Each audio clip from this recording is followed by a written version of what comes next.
manufacturer that built coasters that everyone at some point regrets riding, comes the ride with more parody requests than any other coaster. But I guess when so many people consider it one of the worst coasters of all time, that's an opportunity we can't pass up, right? The Big Apple Coaster. Or is it Manhattan Express? Or what happened to the roller coaster? I don't really remember its name, considering the freaking casino can't seem to make up their minds.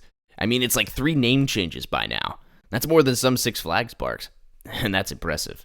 You cheered when Canada's Wonderland removed Skyrider, and threw a party when King's Dominion tore down Shockwave. Now gaze upon the last remaining Togo in the Western Hemisphere. Which kind of makes you wonder how long till this one bites the dust. Because at the rate Togos are getting scrapped, shouldn't be too much longer before this has got to go. I couldn't care less if they got rid of that thing. It's rough, it's uncomfortable, it's not fun. I say just get rid of it. Hold up, they can't take this down. Sure, it sucks, but it's a Las Vegas icon. Well, what do you want me to do about it? They're either gonna keep it or get rid of it. So which is it? I mean, we can't just close it and then leave it there because it looks cool. Who does that? Well, enter Sin City and take in all the things to do, most of which don't appeal to those under the age of 21, so if you're too young and still want something fun to do, well, keep looking, because you won't find any fun here. The only people who enjoy this thing are the heavily intoxicated ones. I'm scared. Could you give me some confidence? Oh, thanks a lot for your help, guys. You get swung out from those front seats, you know. Woo! Why is it swinging back and forth so much? It normally doesn't do that. I want my mommy. I know, needs to heat up a little bit. Woo! Yeah, so your choices are this, Desperado Don't, or Adventure Don't, because NASCAR Cafe shut down the best coaster in Vegas. Great. So no matter what I choose, it's pretty much gonna suck. Anyone got any tips for riding this thing? I'd really rather not, but if I have to, I'd like to at least be prepared. How to ride the Big Apple Coaster, an enthusiast's step-by-step guide to ensure survival.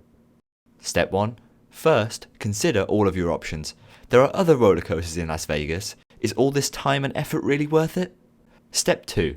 Assuming you still decide to go through with it, it's a good idea to make sure you have a will prepared, just in case. Step 3. Before entering the casino, it's advised to purchase body armor.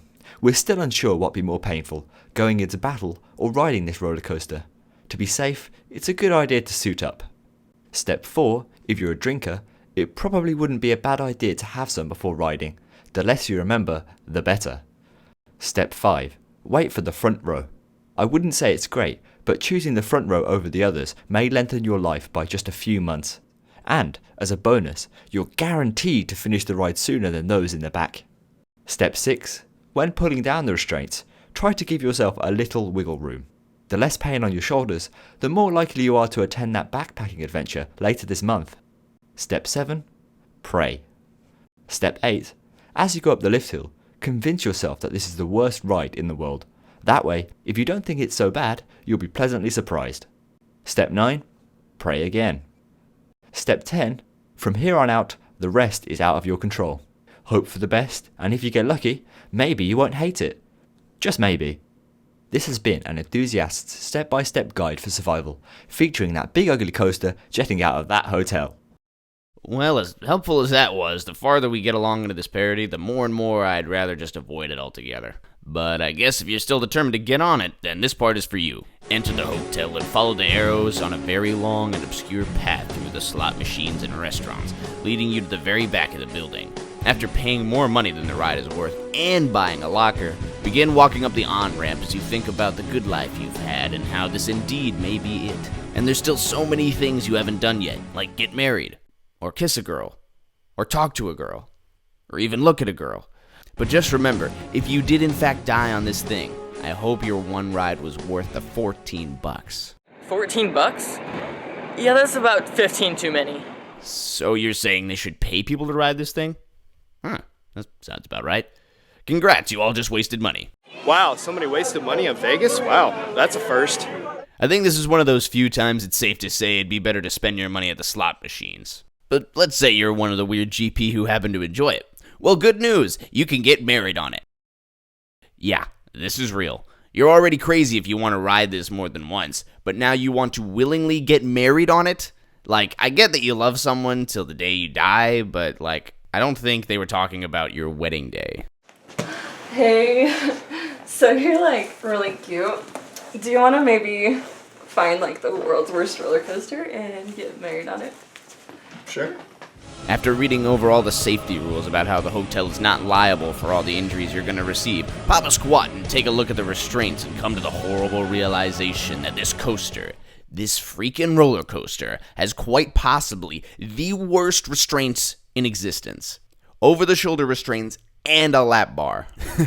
Look, I get that you're in Vegas and all, so you're bound to make some pretty dumb decisions, but come on. It's supposed to be one or the other, not both. Pull out of the station and begin ascending up the long, tall, and slow lift hill. Like, sorry for bringing it up, but remember Shockwave? Yeah, this is like double the height, so we're gonna be here for a while. Crest over the top at a height of 203 feet, meaning that Nevada has by far the worst collection of 200-foot tall roller coasters. Slowly descend into the shallow drop before pulling up to a nice scenic turnaround, violently jerking you into what is now the coaster's biggest drop. And as if this layout wasn't weird enough, pull out of the drop and get thrown into a loop? What? Why? I thought this was a hypercoaster, so, airtime hills. But instead we got a couple of inversions. There is no consistency in this thing. Togo, no wonder your ride isn't any good. You're supposed to find something you are good at and stick with it. Or in this case, you aren't good at any of it, so I would have just scratched the whole thing. In fact, you know what? Forget running through the rest of this ride. We already know it's jerky and uncomfortable and it sucks, so I'm going to throw the rest of this parody out the window. Alright, new layout. It'll go up into a series of airtime hills and then... No, wait. That'd hurt because of the restraints. Alright, I gotta get rid of those trains and put in some others. Alright, so it'll go into a series of airtime hills and then turn into... No, wait. That'd hurt because Togo can't do turns very well. Or track profiling, for that matter. Alright, new plan. We'll get rid of Togo and put in a log flume. Saves us all a headache. Hear that, New York, New York? I expect a paycheck in the mail and a thank you note for the brilliant idea. The Manhattan Express. The biggest gamble in all of Las Vegas. Instead of riding, just look at it. Because like the Vegas girls, it's not as good as it looks.